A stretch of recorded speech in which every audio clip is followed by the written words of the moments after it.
Even the most jaded car reviewers wake up and pop an extra Viagra when one of these hits the garage. The 2012 Nissan GT-R. It needs a special place. Instead of terrorizing folks on city streets, we brought it here to Infineon Raceway in Sonoma Valley. Put it through its paces and check the test.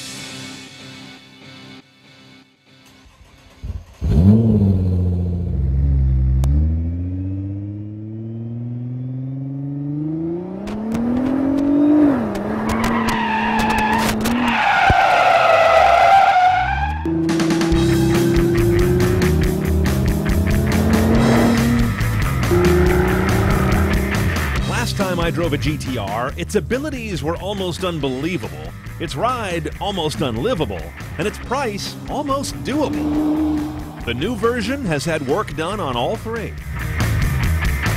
Spotting a 2012 is best done by looking for the LED running lights in the revised front bumper. Purists may find these sissified, and look for the extra $5 or $6 grand on the window sticker. But as we'll see, the GT-R has actually become more of a bargain, which is a pretty good trick for a supercar. Now, the 2012 GT-R hasn't changed in the cabin much at all. Tiny little tweaks here and there. The main player here is, of course, this 11-screen multi-information display. Polyphony Digital, they're in the game space, and Clarion, they make the actual head unit, have knocked it out of the park here. You have 4 custom views here, 1, 2, 3, 4, that you can set up any way you want. The lettered ones are pre-configured by the factory. A is acceleration, B is braking, C, just think cornering, it's really about steering, D is drivetrain, gear position in this case, E, efficiency, fuel economy and fuel usage, and then F is your stopwatch, G is a place where you can mark coordinates where you've been to map out a route. Now down here, the one on the left is the Atessa all-wheel drive control. R mode, of course, is the most aggressive. This new position here is called Save. That's a fuel-saving mode, or one that really detunes the delivery of power. It can also be used if you're stuck in some mud or snow to kind of gradually rock the car out without spinning them. Oh, by the way, secret trick. Hold this down for 4 seconds, they tell me, until it blinks. And now the car should drive in rear-wheel mode only. Interesting. Your middle one controls the Bilstein Damptronic fully adjustable suspension, automatically reading the road and making changes millisecond by millisecond. Up for R mode, really stiff and aggressively holding the car in position.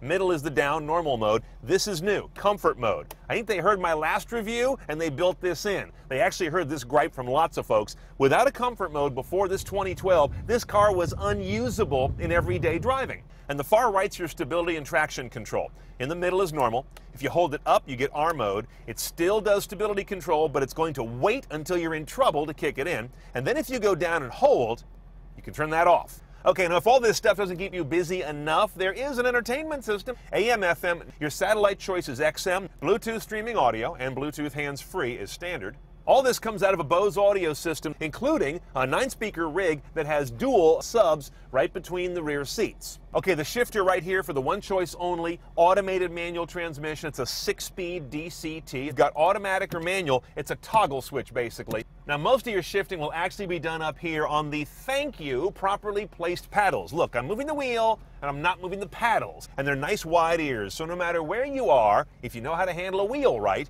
there's some paddle to get to a downshift on the left or an upshift on the right.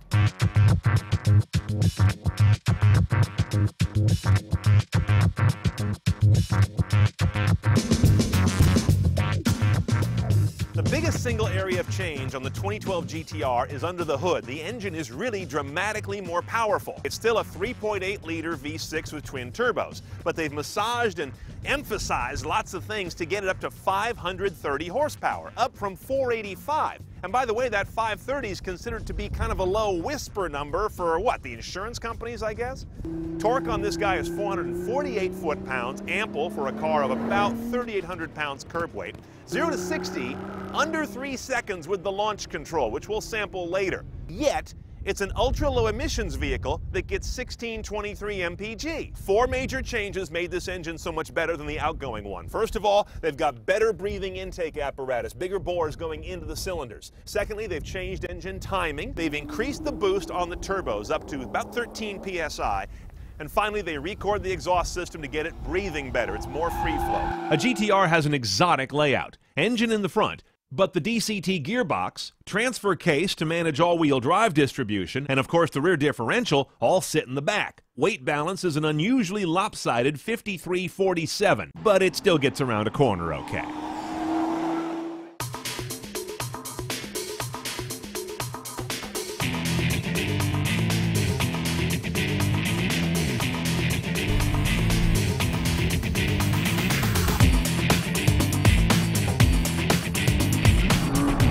Power doesn't end on this car. It's unbelievable. I mean, no matter how hard you get into it, it's never out of breath. The exhaust note is one of those really aggressive ones that is nothing but fun all the way around. I've got this guy in the R mode settings, and we're hanging up the rear end really elegantly with 530 horsepower in the hands of a rank amateur. What we all noticed here at CNET Car Tech was no matter what kind of road we hammered this thing on, it felt like all four paws were out there grabbing. And to be out there grabbing with the kind of power it's got to deliver is pretty impressive. Rarely does it get out of shape. I pretzeled it a couple times, but that was my own stupidity, getting to know the car. You do have to get to know 530 horsepower, not just go on one date. In the end, what do you say about a car like this that makes any sense? It's superlative in a lot of ways. But I'll tell you, one of the things that impressed me the most is the fact that I can do this on the track, I can hammer this car pretty hard, and then I can get on that freeway right outside Infineon here and have a nice ride home in a spirited daily driver. That's the real interesting thing that Nissan has pulled off with this 2012. Launch mode works like this. Put the drivetrain and stability control into R mode, stand on the brakes, mash the throttle. When you get to $4,000, let off the brakes and you get this bang engagement, and then you're off for a sub 3-second run to 60. You can do this 4 times in a row before the car locks you out to cool off the gearbox and save Nissan a $20,000 warranty repair on your GT-R. Those Dunlop Sportmax tires we're turning into powder are on 20-inch wheels, 9.5 wide in the front, 10.5 in the rear. These tires are the only approved boots for this car, and they cost about $530 a piece. Nissan tucks the wheel width inboard all around, so unless you look under the rear end, you don't realize you're basically driving a steamroller.